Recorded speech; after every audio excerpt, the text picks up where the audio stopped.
Mon rapport à l'argent est contradictoire avec ma spiritualité. Est-ce que je peux m'en sortir? Eh bien oui, tout l'enjeu se résume en une phrase. Est-ce que je fais de l'argent mon Dieu ou simplement un outil pour vivre mon existence terrestre de la meilleure des manières? Alors effectivement, est-ce que c'est l'argent qui m'entraîne? Est-ce que c'est l'argent qui donne le sens de mon existence? Ou c'est moi qui reste le maître de ce que je gagne et des actions que je mets en œuvre pour augmenter ma rentabilité financière? Et c'est tout l'enjeu. C'est-à-dire que si c'est l'extérieur qui vous donne le sens de votre existence, en l'occurrence l'argent, vous allez vous perdre. Vous allez avoir une existence asséchée parce que l'argent reste du matériel.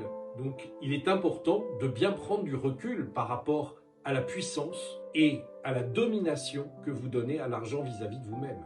Posez-vous cette question. Deuxièmement, l'argent, c'est aussi de l'énergie. Ça matérialise en quelque sorte un lien entre vous et un objet, entre vous et une action que vous avez entreprise. Si vous êtes salarié, vous êtes rémunéré pour votre travail.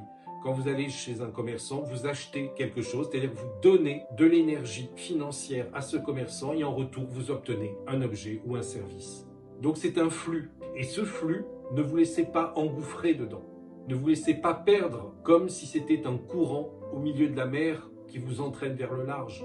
Vous devez toujours rester maître. Et ça revient au premier point, est-ce que l'argent est votre maître ou est-ce que c'est vous qui dominez l'argent? Donc l'argent n'est pas un problème en soi. Ce qui est à interroger, c'est votre rapport à l'argent. Ensuite, la rentabilité, la puissance que donne l'argent. Est-ce que si vous n'aviez pas d'argent, vous seriez la même personne? Alors je ne parle pas dans la possession des biens matériels, je parle bien dans votre être intérieur, dans votre fort intérieur. Est-ce que c'est l'argent qui vous donne de l'assurance? Est-ce que c'est l'argent qui vous donne plus de charisme? Est-ce que c'est l'argent qui vous pousse à faire certaines actions? Interrogez-vous sur cela, parce que l'argent ne doit pas être votre maître. Parce que s'il devient votre maître, vous n'êtes plus un être libre. Vous ne pouvez donc pas vous ouvrir à une voie spirituelle authentique. Elle sera comme pollué par une énergie extérieure.